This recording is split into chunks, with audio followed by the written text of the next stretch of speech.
How's everybody doing this morning? On to our next chapter, chapter 3. And we're going to be talking about exceptional customer service. I don't know if you all have had a chance to read chapter 3, but we're going to talk today about how we can give and the skills that we need to be able to give exceptional customer service, not just good, not just great, but exceptional, right? The best customer service that we can give. And our objectives for today: explain, cite, describe, discuss, and understand the relationship between what we expect and how we perceive an event, right? And that is just in general in life, when we're going somewhere, when we're going to a restaurant, what are our expectations? And then once we experience the thing that we were expecting, how we perceive that experience. Examples of customers' first impressions, describe the 3 turnoffs, the importance of customer loyalty, and then I think most importantly in this chapter is understand the traits and skills that we all need to have to be exceptional customer service representatives. So the difference between expectations and perceptions. Morning, come on in. Second, please. What is an expectation?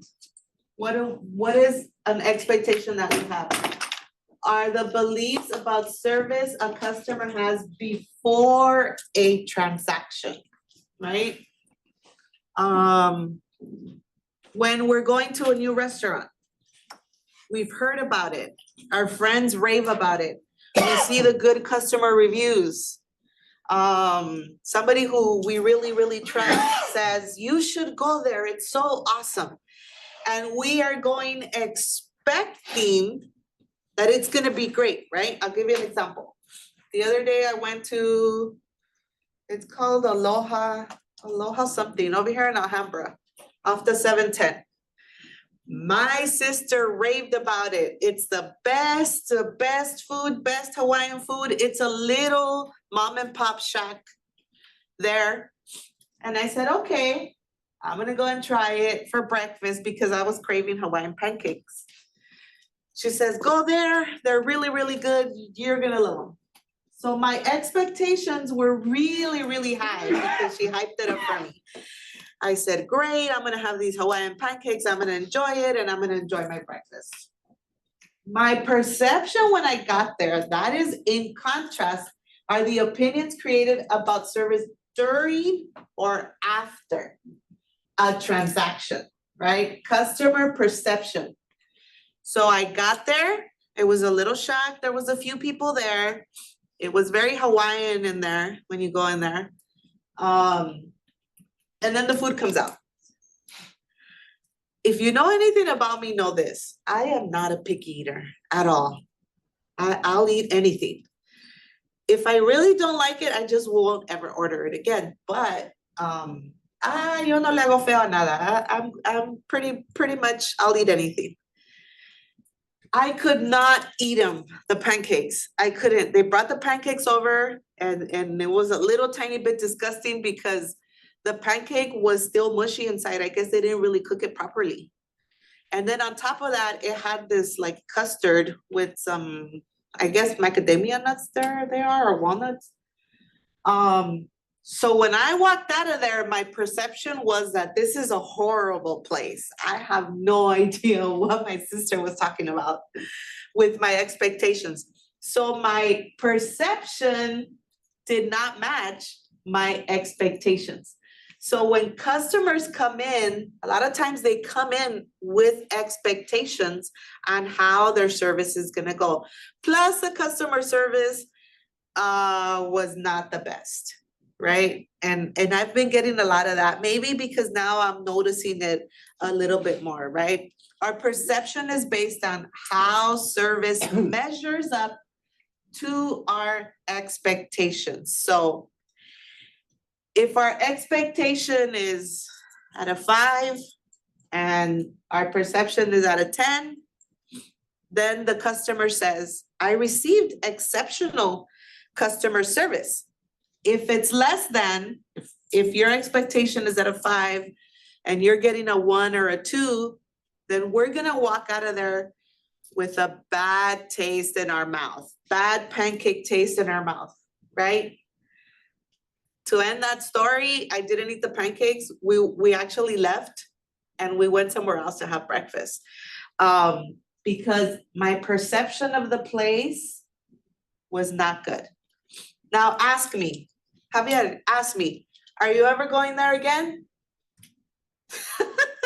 No, I am not going there again because I had a horrible, horrible experience, right? And to top it off, the girl who was serving us was just very, very dry, I'm gonna say. I can't even say they were rude. It was just very dry.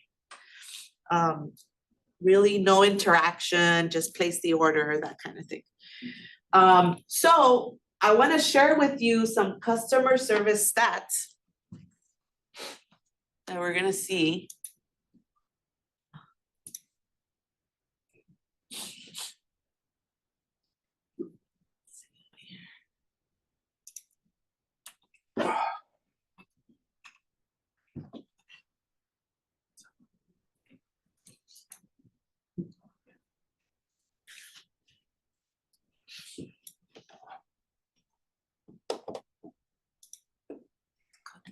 Trying to get in here.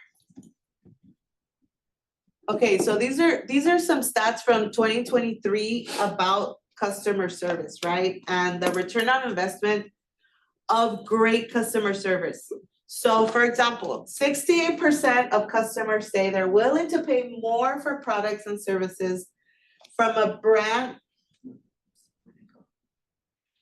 brand known to offer good customer service experiences.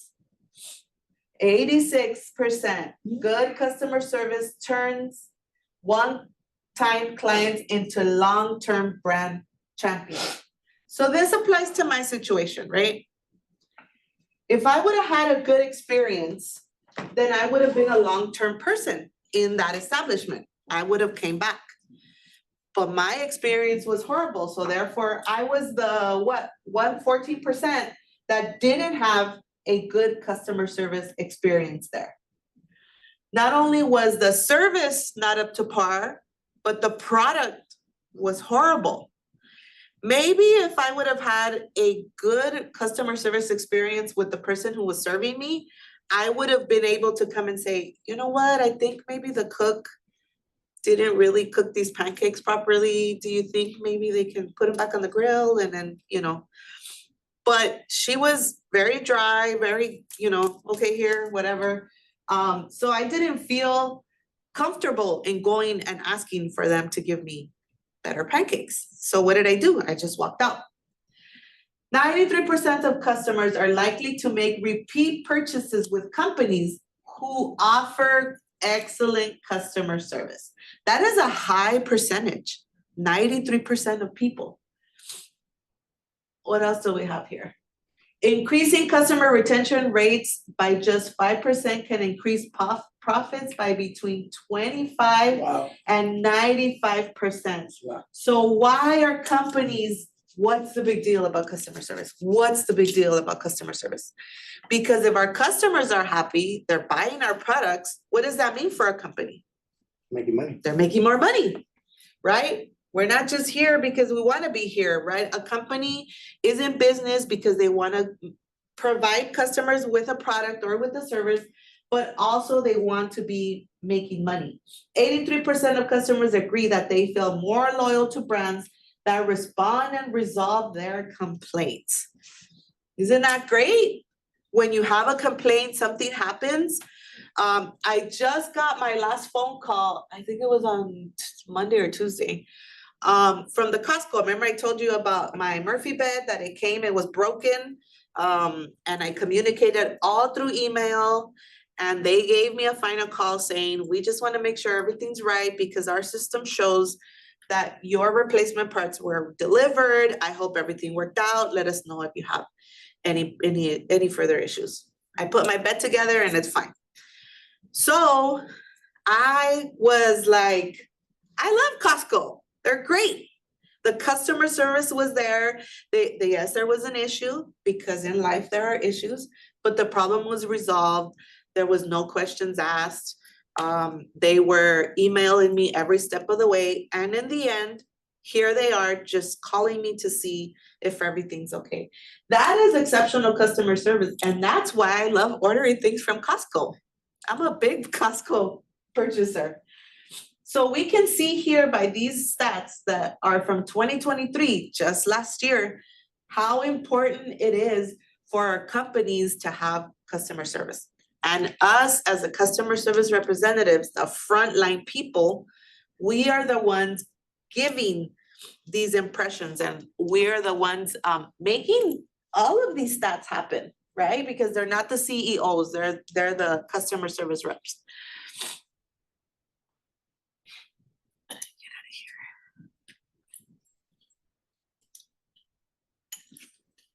So what is all this hype about the value of exceptional customer service? Why? Do you all know who Mahatma Gandhi is? Or was a lawyer, anti-colonial nationalist, political ethicist, very, very inspirational with the civil rights movements and freedom across the world. And this is a quote from Mahatma Gandhi that says, "A customer is the most important visitor on our premises, and he or she is not dependent on us. We are dependent on him. He is not an interruption in our work. He is the purpose of it. He is not an outsider in our business. He is our business. He is part of it. We are not doing him a favor by serving him. We are doing us a favor by giving us an opportunity to do so." Ooh. I think this exceptional customer service quote has changed dramatically in the last few years. Because I am an avid Amazon shopper, but I still go out there to shop at the stores, at the malls, at the shops, the supermarkets, the grocery stores. And sometimes, do you feel this way that you are an interruption to the person who you're trying to get help from? And a lot of people feel that way sometimes, like, oh, I can't ask. Oh, maybe they're too busy. Oh, I shouldn't, right?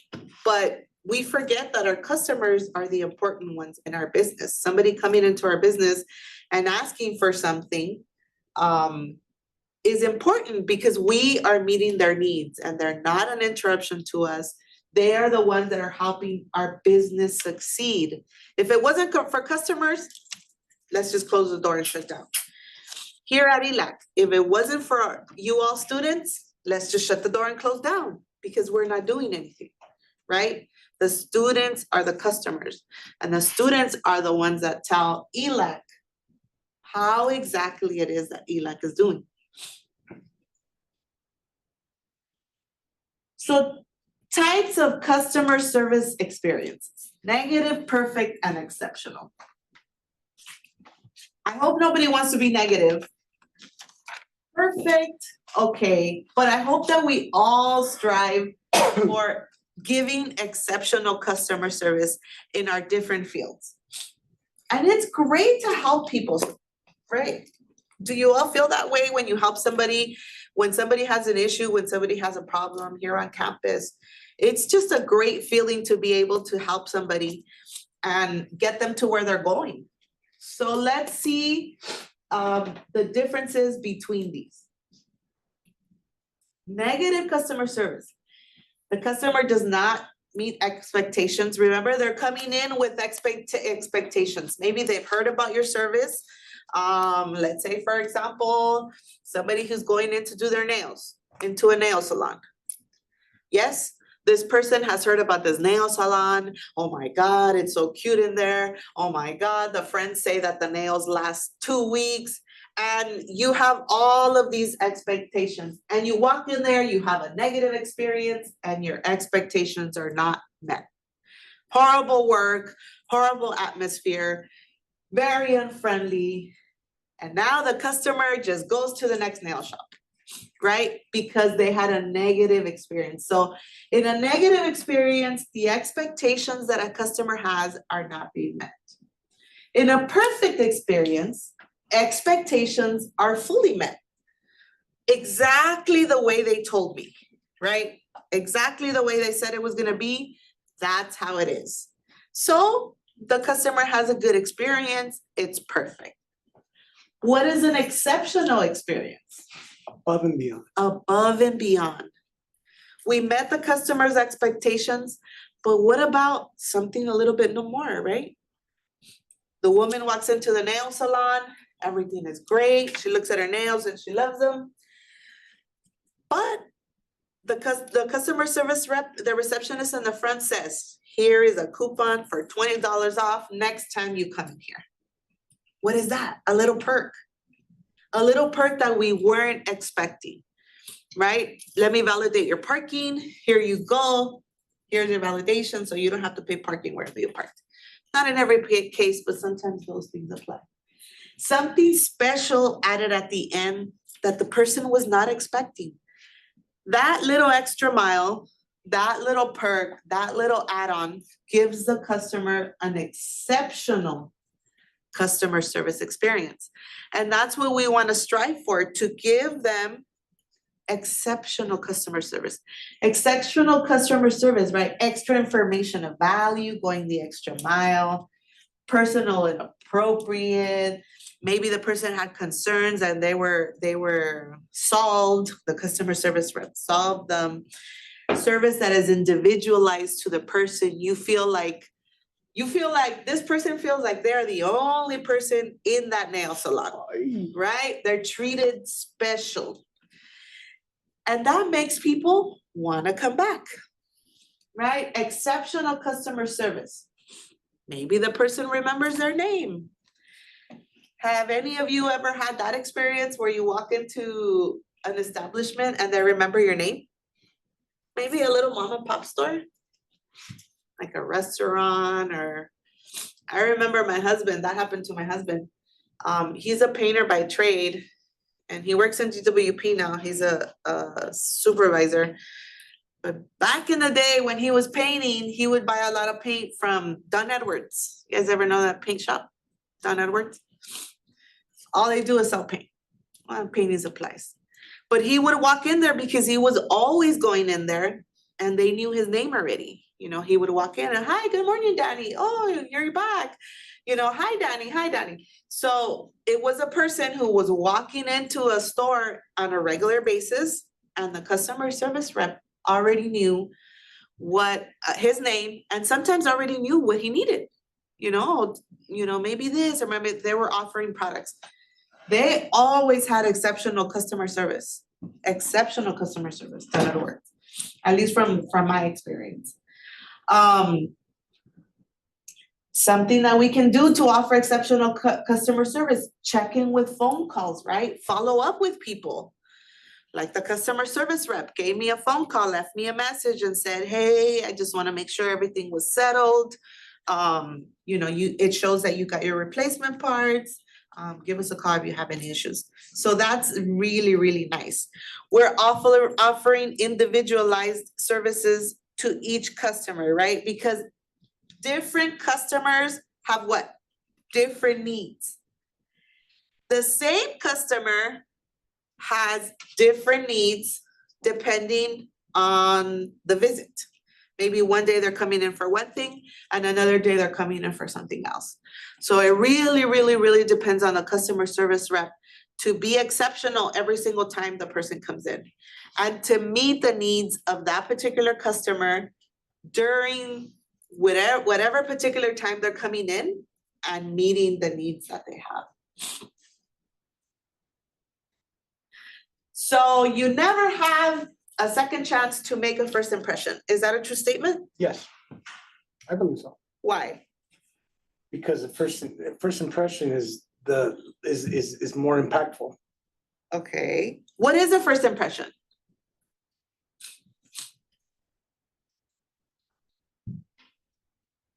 What's the first impression? Anybody have an idea? We've all heard that saying, you never get a second chance to make a first impression. A first impression is just that. The first impression that you have about anything that you come in contact with. It could be with a person or a service or a product. The first thing that you think when you get a hold of something. I have these Clorox wipes. And the first thing I think when I get them, I said, okay, they look like they would work. I open them up, they smell like Clorox. That's my first impression, right? They're very wet. If I flip them over, the water will come out. So my first impression of them is gonna be what? Oh, they really smell like Clorox. That's our first impression. When you meet somebody, we get a first impression, right? We get a feeling or we see how they are. Oh, this person dresses nice. Oh, this person is clean. This person is friendly. This person smiled at me. So I feel, this person might be amiable, like we were talking about last time. This person might be expressive.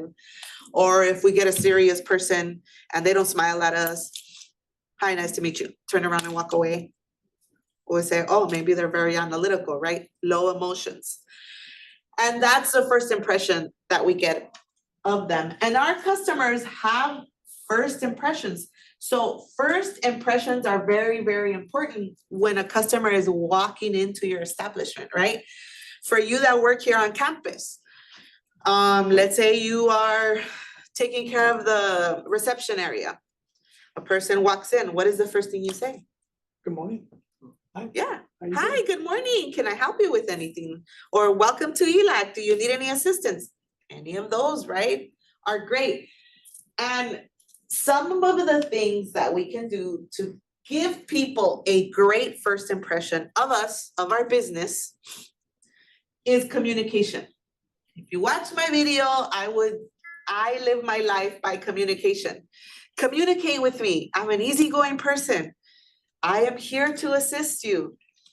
But the student is the one that needs to communicate, right? Communication is key. And the way we initially communicate with people is key to your overall and continued success. If you all as students communicate with your instructions, I bet you anything, it'll go a very long way, very, very long way. And I appreciate communication. So when your customer is coming in, what is the first thing we're gonna do? Communicate. Are we gonna wait for them to ask us what they need? No, I'm gonna no. approach them. Come on Hi, in. how are you? Hi, come on in. What can I help with? What are you looking for? We have so many great products here. Which one are you interested in? Any of those things, right? If you're at a doctor's office or at a mechanic shop, I know there's some students in the class that are doing their mechanic certificates. How can I help you? What's going on with your car? Let me know. Let's see, what do you need? You need an oil change, your brakes, whatever the issue might be, right? But we're not waiting for the customer to come and ask. When I was working down in the office, I always made it a point when I saw somebody, because I don't know if this has happened to you. Sometimes people don't ask questions. They just come into the reception area and they stand there. And I used to do a test. I would come out of my door and see somebody standing there and the restroom was right across the hall, like at this door. And I would say, I'm not gonna say anything, I'm just gonna walk across. So I would walk across and the person wouldn't say, excuse me, can you help me? They wouldn't say anything. I would go into the restroom, so like maybe 5 minutes. And then I would come back out. And this was my survey that I was doing, right? My recon. And I would come back out and I would walk straight to my door again. And they would not ask me anything. They would not ask me. So then I would say, hi, do you need some help? How can I help you? You're looking for an office? And then they would say, yes, I'm lost. I need to look for this room. So my question was always this: why didn't they say anything? Why do you all think they don't say anything? They saw somebody walk by, they saw somebody come back. Probably didn't think you worked there. But I'm coming out of an office, which they saw me coming out of an office. I have a badge, that's a dead giveaway. But they wouldn't ask. A lot of times, people don't want to be the first ones to initiate the conversation. They don't want to be. I'm not sure why, but that tends to happen a lot of times. So we're the ones providing the great customer service. I want this person to leave from here with a great impression of ELAC. Why? Because if that student is here on campus, they're wanting to be students. So I will communicate with them. And I would say, hi, do you need some help? How can I help you? Right?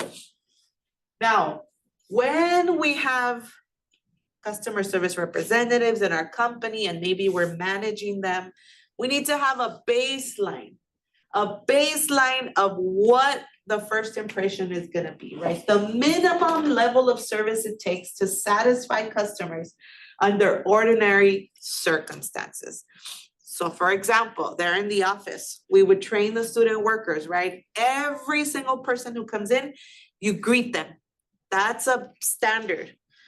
Base standard of giving somebody a wonderful first impression of our office, right? Make sure you're greeting everybody.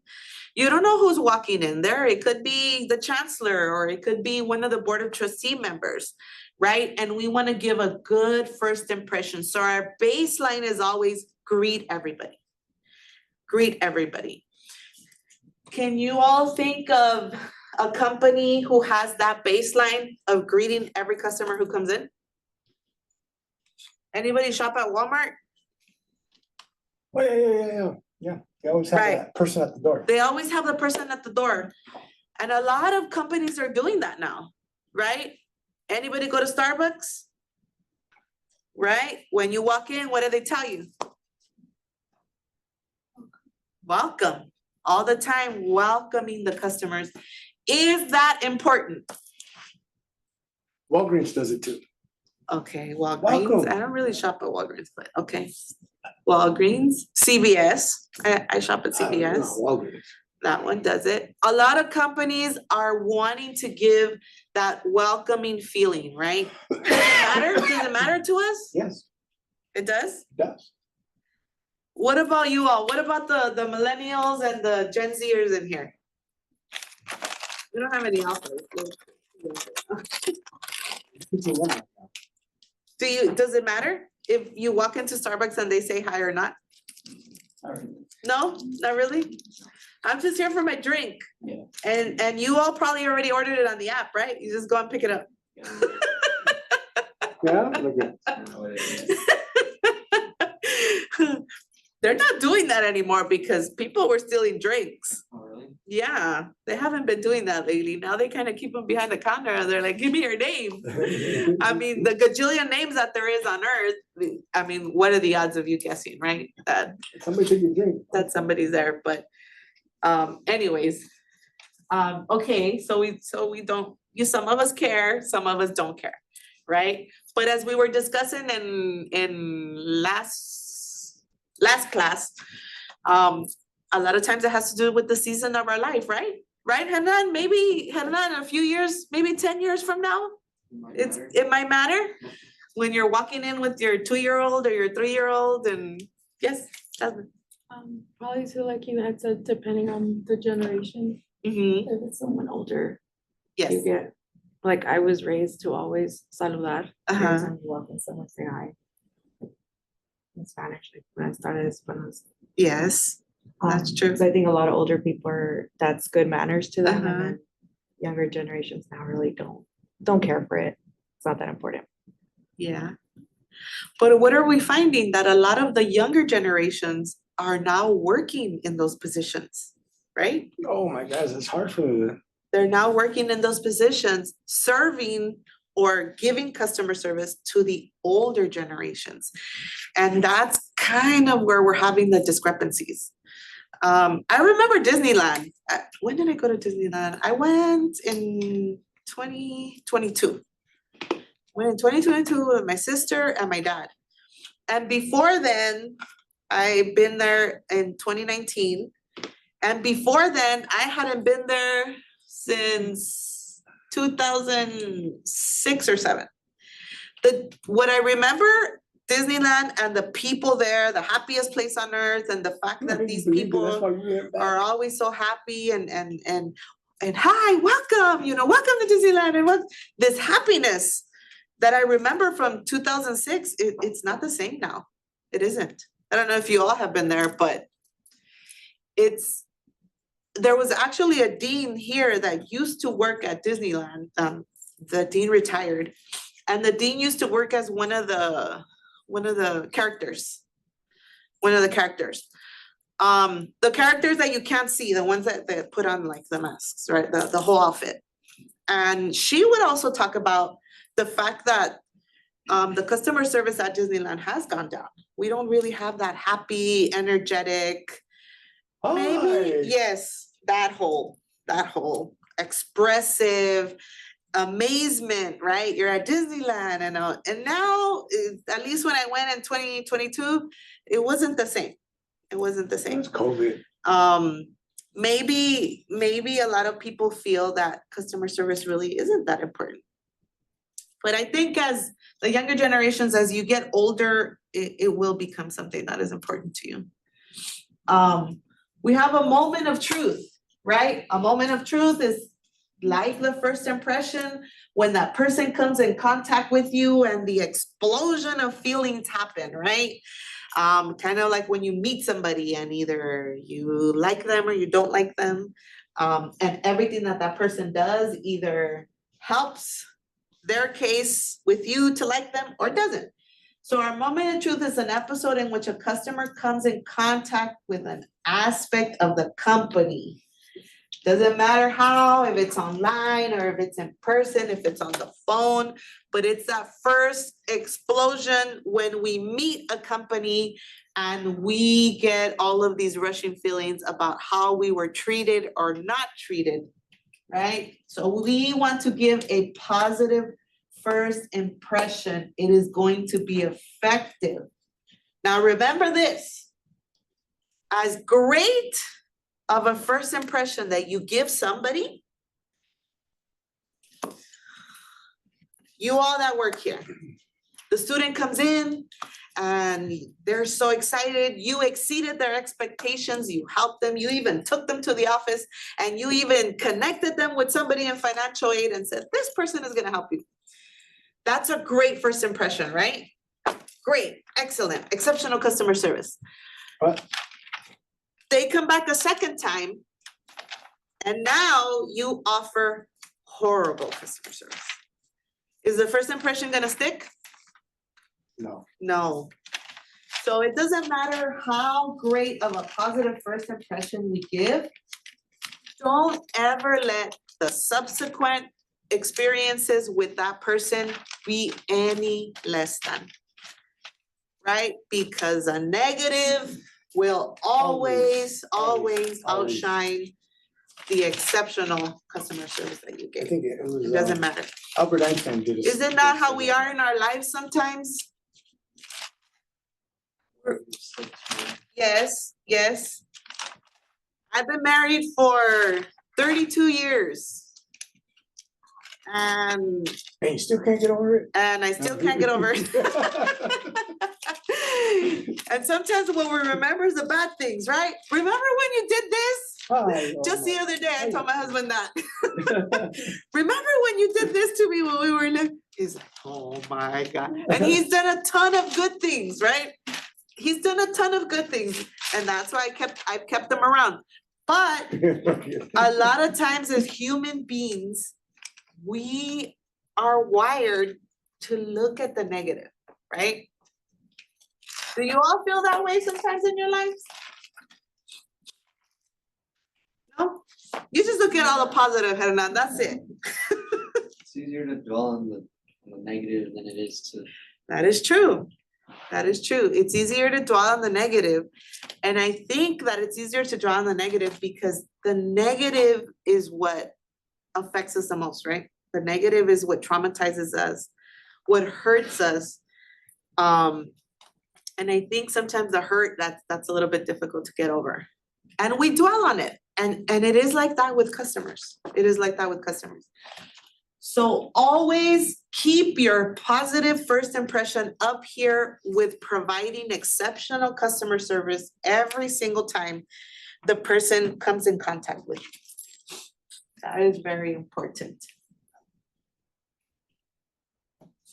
Another aspect that is important, sorry, I didn't use the color. Customer service personal habits. Is that important? Yes. Very. Yes, it is. It's very important. The way your hair is groomed. Are your hands clean? Are your fingernails clean? Is your clothing appropriate and fresh, right? You look like you took a shower that morning. You're nicely groomed. Your clothing, you know, planchadito, not all full of stains, right? Nicely ironed. You look very, very professional when you're coming into work, right? You have a pleasant voice during conversation. All of these personal habits of a customer service representative are very important, right? The image that we're giving. You ever come across somebody like this at a store? With a dirty face and their hair is all raggedy, right? I'm like, what are you doing here? CVS. CVS? Good Lord. So you did see somebody like this. No. Now, you say, well, for example, when you go to a restaurant, right? The waiters or the waitresses, your server, your table server, they're always very nice, right? Very nice and clean. You don't see. I'm gonna tell you guys a story. Long time ago, I took my child to the dentist. And it was a you know, one of those dentists that you find on your HMO list, right? I was new to the area. I didn't really know anybody. I didn't have any friends in that area when we moved to San Gabriel. My son is about 4 years old. I had to find a dentist for him. So I said, I'm gonna pick this one. It was walking distance from me. I would pass there every day. And I said, well, this one is like less than a mile. Let me go in there. So I went in there, and when I walked in, I swear, it was like I time traveled to like 1960. The establishment was horrible, dingy, amarillo, todo. I was like, okay. But I try never to be rude to people, right? So, okay. Maybe they need a little update, right? The office needs an update. I walked in there and it was like 1960. The chair was old, the lights were old, they were dirty. I was like, ugh. I sit my son in the chair, and as a parent, I was there next to him. You're not gonna believe me. The dentist walked in with the long yellow coat, with the long white coat, todo manchado, all stained, yellow stains. It was dirty. He was like, his hair was all messy. But what really, la gota que derramó el vaso, of the last straw, the straw that broke the camel's back. When he started talking to me, his teeth were all yellow and black. And with blood? I couldn't. I'm like, no, I can't. I got my child and I walked out. I mean, I'm sorry, but you're a dentist and your teeth are horrible, right? You start talking the bad breath, right? The bad breath. The stained teeth, the yellow teeth, the black teeth. What does that say about if he can't even take care of himself, what am I gonna expect for him to take care of my child? Like, this is my child. If it were me, maybe, right? But, so the image that we're giving, ask me, Javier, if I walked in there again, ask me. No, I didn't. I looked for another one. Maybe that dentist was an excellent dentist. I don't see how a dentist can have that bad of a dental situation going on, because that is your profession, right? I would expect a hairstylist to have great hair, a nail person to have great nails. I mean, that's just the I don't know, it kind of goes with it, but we give a bad image. So we need to be careful about this image that we're giving, and always make sure that we're having great personal habits, and not just when we're working, but just overall, right? Overall, you never know when you can meet the love of your life and you want to be looking your best, or when you meet somebody who's going to help you throughout your life, or different situations. We're just always looking our best at every single time, just like you all do right now. Look at you, all looking your best, right? We get up in the morning, we take care of ourselves. What does that show? It shows self-love, right? It shows self-respect. It shows that you're taking care of yourself. So that's very, very important. Another way that companies can gain that customer service first impression, great first impression, is by empowerment and empowering employees to do certain things up to a certain limit, right? What is the definition of empowerment? That's just it. When you're giving somebody the power or the authority to do something. Isn't it terrible when you come across a customer service experience, you're needing help, and what do they tell you? What do they tell you? Let me go ask my manager. Let me go ask my manager. Let me go ask my manager. That happened to me one time when we were buying a car. My husband was buying his truck a few years ago. And every single thing that my husband was asking the person, they were saying, let me go ask my manager. Let me go ask my manager. I don't know if it's at one point, that's what I told my husband. I said, I think the manager needs to come over here, because if he got up like 6 times, that was a little bit. So a lot of times companies have to empower their employees so that they can do this, so that we are not always having to run to the manager, right? Let me see what my manager says. Let me see what my manager says. Now, I get that, because as employees, we don't want to get in trouble, right? We don't want to offer something and then later on the customer's happy, but then you got fired because of what you did. So it's important for companies to empower their employees to take things to a certain limit. For example, do you all know the chain Ritz-Carlton hotels? Very high-end hotels. They're everywhere. There's some in New York. There's one here in Pasadena. I think it's still there. They give their employees a $2,000 limit that they can offer the customer when dealing with customer complaints or trying to resolve issues that they have. So the employee does not have to ask for up to $2,000. That could be a free night, right? That could be a free night. That could be a free dinner, maybe at our restaurant here on the premises, or 2 nights. So the employee has this leeway, right? They say, hey, I have $2,000 to play with, that if you're not a satisfied customer, something happened, either your room was dirty, your That pays room my was rent for a month. smelling. Well, that tells you something about the Ritz-Carlton, right? So the customer service rep is empowered with $2,000 that they can make that decision, where they don't have to be running to the manager every single time. I feel like they're the boss.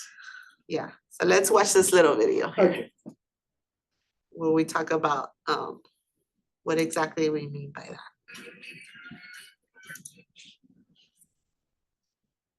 that.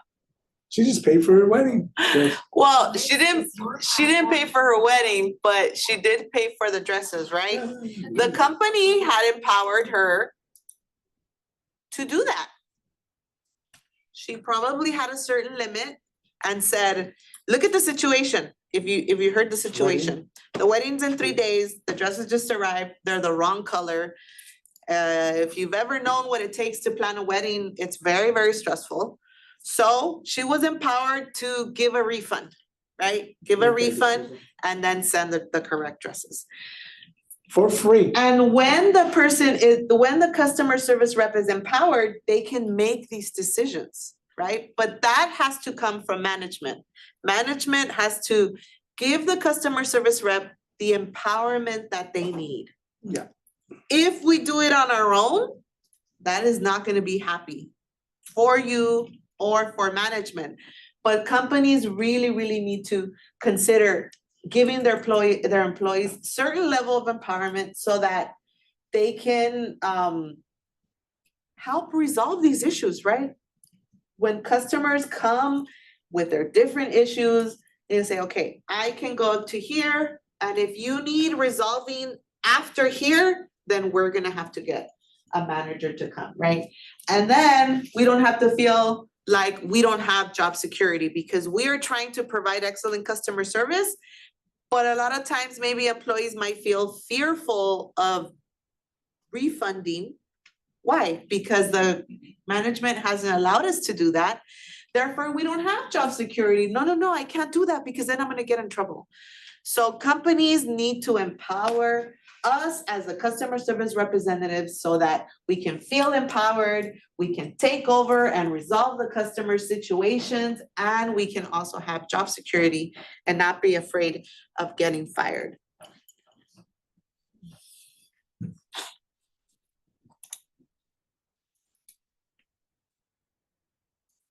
Our customers also have turnoffs, things that they do not like. And these things should be avoided at all costs. Value turnoffs, system turnoffs, and people turnoffs. Value turnoffs, things are too expensive. This particular thing costs $10. I could probably get it at another store for $6. If things are too expensive, that is a value turnoff automatically. So the customer needs to feel that they're getting more bang for their buck. That they're paying the $120 for shoes and it is worth the $120 for shoes. The shoes aren't falling apart, right? I just bought my son some shoes and I swear I probably bought him those shoes. I bought them like in September.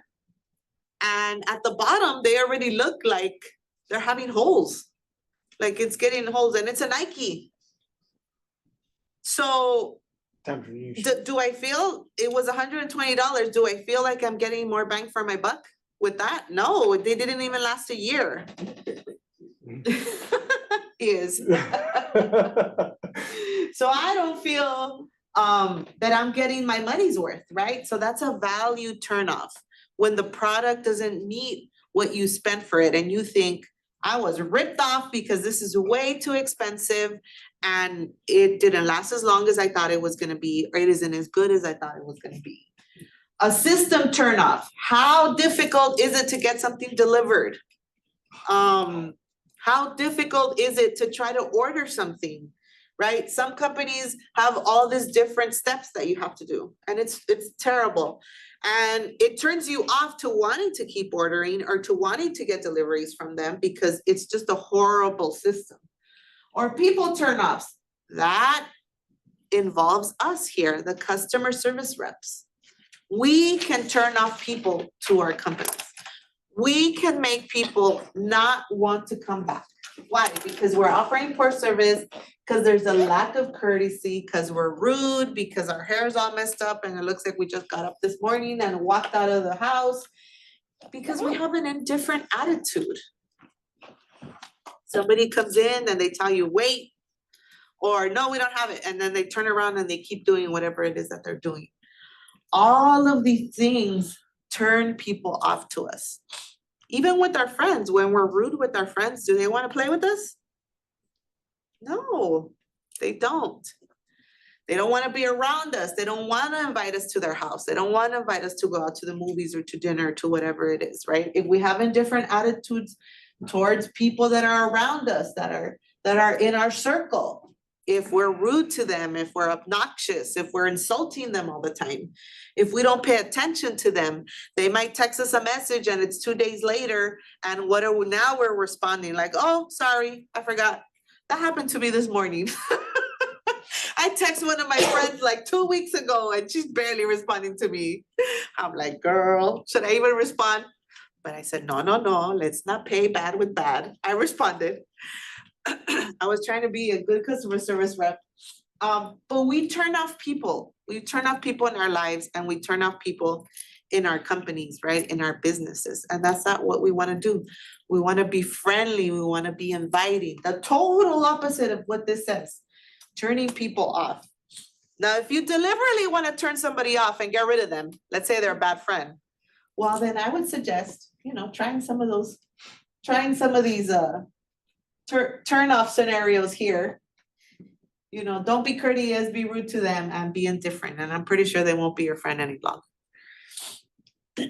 Stereotype. Stereotyping? Our text talks to us about in wanting to gain our customers' loyalty, earning, how is it that we earn customer loyalty, right? How is it that a person comes back time and time again for our product, for our services? It is because of the customer services, of the customer service that we offer. We ask questions, we're being honest, we fix problems, we learn from the competition and we do better.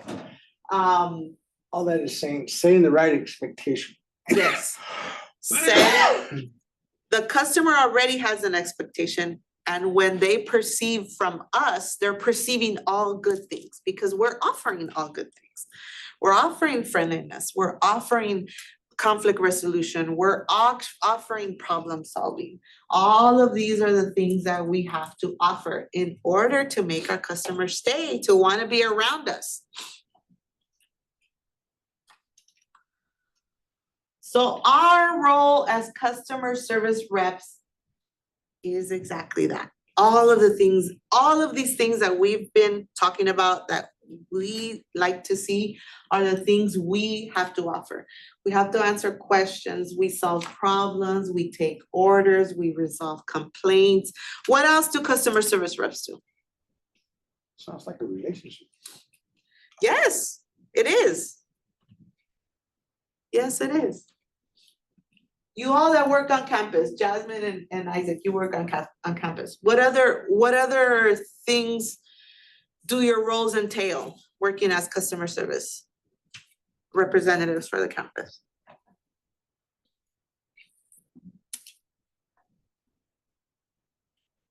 I don't know, I feel like those fill out what I do.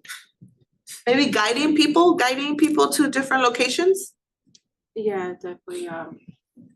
I usually print out The map? campus maps Uh-huh. to hand, and if I'm not if I don't have somebody else waiting, I will walk people over. Normally for me, it's the non-credit department Oh, okay. or the fiscal. It's hard for me to tell them how to get to the non-credit from where I'm at, so I just walk them there. I always say they should just paint these lines on the floor and say, follow the yellow line, follow the green line, follow. But anyways, that's just me thinking about out loud. What about researching? What about if somebody asks you a question you don't quite know the answer to? Do your jobs entail doing some research, maybe getting on the website or getting on the catalog and seeing, that would be going above and beyond, because you could say, well, I've heard the Veterans Office has this, do you know where the Veterans Office? You could say, no, I don't know. But what do? We get on our website or we get onto the catalog. Okay, the office is here. Then you get your trusty map and you say, well, you're here right now and this is where the Veterans Office is here. This is the way you have to go. And you're offering, that extra customer service, that one extra mile that you're going so that the person feels like they've been taken care of. So yes, it is a lot like having a relationship with somebody, right? You're trying to have that person leave with exceptional customer service Too much effort. and just that. Let's just not have customer service reps Yes, Jasmine. Social media too. I look up, I guess like you said, I research resources that are on campus and then repost them on social media Okay, or jobs that are college student friendly or near campus. right. Yeah, so our customer service rep jobs, positions can entail so many different things. But all of these things are geared towards helping our customer, right? Building that relationship with them. And if you all offer that great customer service and the person is lost over there in F5 somewhere, they're gonna say, oh, I remember Jasmine helped me. I'm gonna go to the AJCC and then she's gonna help me again. She provided exceptional customer service the first time, and she's gonna maintain that awesome first impression by building on that, right? By always going above and beyond every single time and answering questions, solving problems, taking orders, resolving complaints, doing the research that she needs to do. So these are the things that we should have in our customer service profile. Things that we should, or characteristics that we should have or we should work towards. We should have initiative to do things. How many of us have initiative? Yes, I'm gonna do that. Yes, I'm going to help this person, right? The person walks in and you're the first one taking the initiative to talk to them. You're open-minded and respectful. You have a positive attitude. You have appropriate solutions for the different problems, right? You have positive resolutions. Relationship building, that's what you were talking about. It's like having a relationship with somebody. It is. And it's like having a relationship with a complete stranger. Somebody who's walking in to your desk, to your reception area, to your store where you're at, and you're trying to build this relationship with somebody in what, 3 minutes, maybe 5 minutes, maybe 10 minutes? So we're building relationships. We're resilient, we're open to criticism. Oh, this is a tough one. Tough one. How many of us are open to criticism? Yes? Okay. You have to be. You All have to. right, what about you all? Anybody ever tell you, Javier, I think, maybe you shouldn't have done that. Maybe next time try doing this. Are you open to that? Yeah. You are? Do your feelings get hurt? No. No? Ooh, okay, okay. A strong personality. What about Isaac or Hernan? Yeah, I've been told that before. It only really hurts when like you feel like it was really good or something. Like where you thought you did a good job, but then they're like, okay, this is not that great of a job. Okay, okay. Do your feelings tend to get hurt? No. not No? really, no. So you're open to criticism? Yes. That's very good. On what he was saying, you know what, that kind of reminds me, whenever someone would say no to me, it wouldn't bother me if someone was loud, rude, or obnoxious. But when someone was, no, just a simple, no. Oh my gosh, that would eat me up, like, oh my, can't beat that. For a lot of people, criticism is hard to swallow, right? I'm resilient. And I think a lot of times it's because there's constructive criticism and then there's just criticism. Of course, when we're being told, you're horrible, you suck, of course that's gonna bother us, that's gonna hurt. But if somebody comes and says, like Hernan's example of he was thinking that he was doing 100, right? 100. He got 100.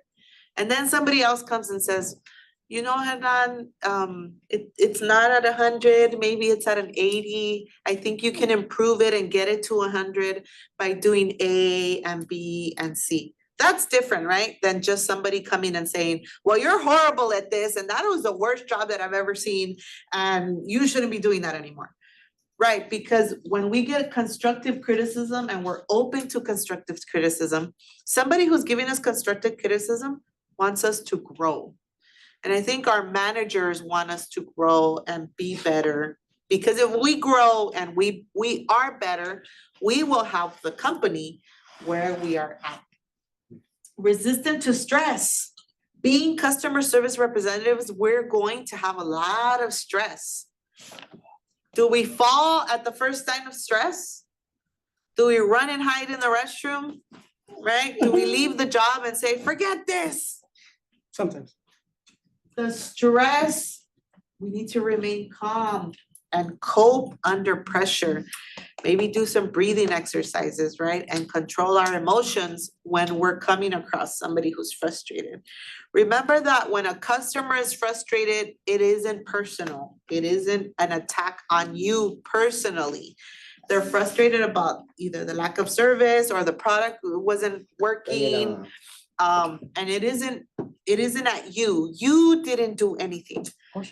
But you are the person that has to help resolve the situation. Diffuse. And a lot of times, you know that saying, don't kill the messenger? Well, in this case, you are the messenger, you are the person dealing with that person.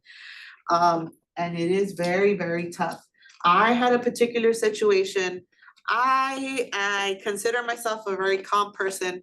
I had a particular situation where a faculty member came into the office and started yelling at me because the other secretary that was on the other side wasn't there and had told him that he was supposed to come in to get some paperwork, and he starts yelling at me in the office. So, you know, I was listening to him and you know, he finally calmed down, you know, okay, I understand, I'm gonna try to help you, I'm gonna try to find the paperwork that you were supposed to come in here for. I had no idea what was going on. But a lot of times people come and vomit their frustration all over us, right? And what do we have to do? Stay calm, stay controlled, listen for a little bit, and then offer an appropriate solution. Be sensitive to people who are frustrated over something that didn't work for them, or they're in need of a resolution. We need to be sensitive to people. And being a customer service representative takes a lot of sensitivity, especially when customers get upset. And you have those analytical ones that are very dry and nasty and they're just mean to you, right? But you what? You keep your composure. You don't look scared, or you don't look bad. And you're there to help them. And you're offering a listening ear. You're being interested in what their needs are, right? I'm sorry you're going through this. I am here to try to help you. And that is how we have to deal with these disgruntled customers. And that's something that you learn while you're on the job. That's tough. Yes, it is. But when you come to work, what do you say? If I have a disgruntled customer today, I am going to center myself, listen to everything that they're saying, and try to resolve it the best way possible. Now, in our relationships, as with customers, when a person is mad, what do we tend to do? When a person is yelling at us or they're just upset and they're being offensive, we tend to shut them out. We tend to not listen. We're human and that's how we're built.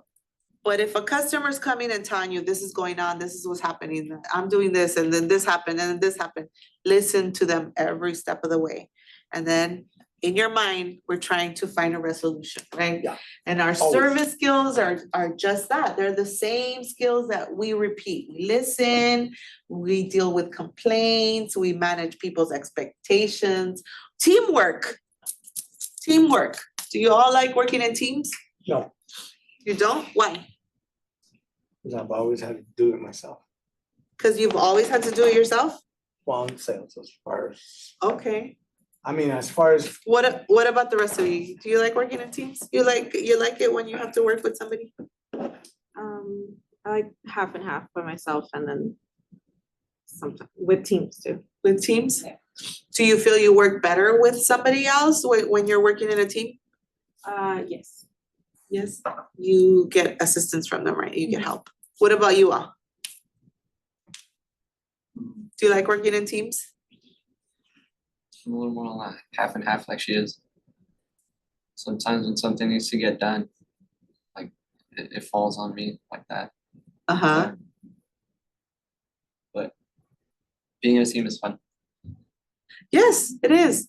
It is fun. It depends on the team. It depends on the people that you're working with. Sometimes you get bad people, sometimes you get good people that are gonna help you. But like Hernan says, when I was in school, and we had to do team projects, I hated it because, and I'll tell you the truth, that's why I didn't give you any team projects. Because of my own trauma. People would lag it. People would lag it. It's like the deadline's Friday. I need to be on top of this, and nobody has responded, and it's already Thursday. And what is it that we're gonna turn in? And at the end, I would end up doing it. So I had a horrible experience working with teams in school, and I can safely say none of the team projects that I had, I enjoyed. None of them. So it's different it was different in my office, and now with my team here teaching, where we help each other, right? We help each other, we understand each other, we offer each other suggestions, we offer each other assistance. If somebody needs to put an event together, you know, hey, we're all there. We're all there. So I don't know, maybe it's just in school where people don't like working in teams. And maybe out on the job, teams work better. It could be that. It could be that situation. But I'll be honest, I had a horrible, horrible time. I remember when I was doing my master's, Dios mío, like people don't answer, people don't care. You know, you had the shared Google Doc, like where everybody can contribute. You go on there, nada, nothing. Nobody typed anything. So then what do you have to do? Why? Because if all of us are in a team, in a class project team, the instructor would say, well, you're getting 1 grade for all of you. So if you all are not doing anything, I don't want to get an F. So then we have to do it. But those of us that don't want to get an F have to step up and do it. And I think mostly students say, there'll be somebody who'll step up. Yes. And then maybe they'll kind of fall back a little bit. So we're listening. Listening is such an important skill to have. Listening to what people are saying, right? Working as a team, communicate well, have a positive attitude. And then of course, know the tools and the technology that you need, right? To be able to offer assistance. For example, if you're working here on campus, right? When we're working here on campus, we need to know the budget system, and we need to know the SIS system to be able to help students. We need to know the budget system to be able to help department chairs and to be able to help the administrators, the deans with how much money there is in their budget. The tools and technology maybe of working at a CVS, you need to learn how to manage the cash register. You need to maybe know about stocking software, right? And different companies have different tools and they have different technologies that we need to learn. That is also part of our customer service rep, because yes, you're a pleasant person. Yes, you are so nice to customers. Yes, the customers love you when they come in and they want you to help them, but you don't know how to run the register, right? It's a balance. We need to have all of these different things. You don't know how to stop. You don't know how to make sure, you don't know how to go out on the floor and see what items we need. So different things that we need to have in our arsenal to be great customer service representatives. Does anybody have any questions thus far?